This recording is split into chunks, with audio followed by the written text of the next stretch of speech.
The best way to get better at programming is to practice.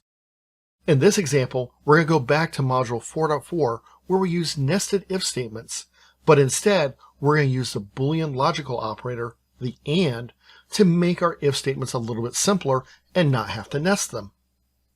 Feel free to pause this video, try it on your own, and then when you're done, come back and work on it.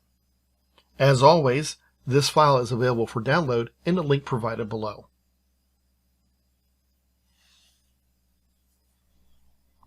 Alright, so I'm going to come over here to my module 4-4 and I'm going to pull up my information about chosen and the salary.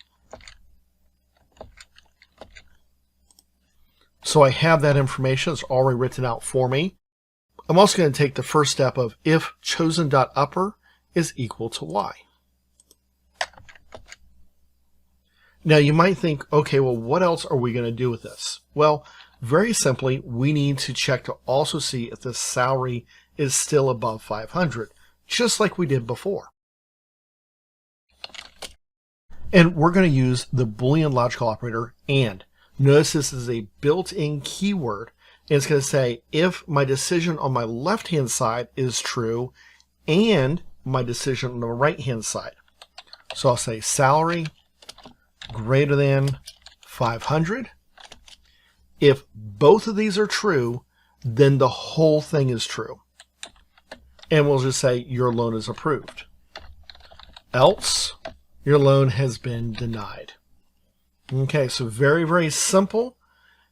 If you notice, these are the exact same if statements that were used before in module 4-4. It's just that instead of having two if statements, one nested inside the other, we're on the same condition line.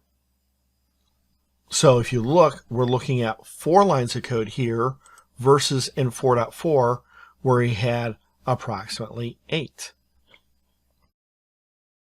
So we come back here and run this. Have we chosen a car? Yes. What's our weekly salary? We'll say 600. Our loan is approved. Both were true, therefore the whole thing was true. If we come here and run it, have I chosen a car? No. What's my weekly salary? 600. Notice my loan has been denied. Okay. Now, we can't say why. We don't know which one was false, but one of them was false, so the whole thing was false. Let's once again check. Have I chosen a car? Yes. What's my weekly salary? $345. My loan has been denied. So this is a quick and easy way to combine logical operators very, very easily for us. We'll have some future examples on doing more Boolean logical operators coming up.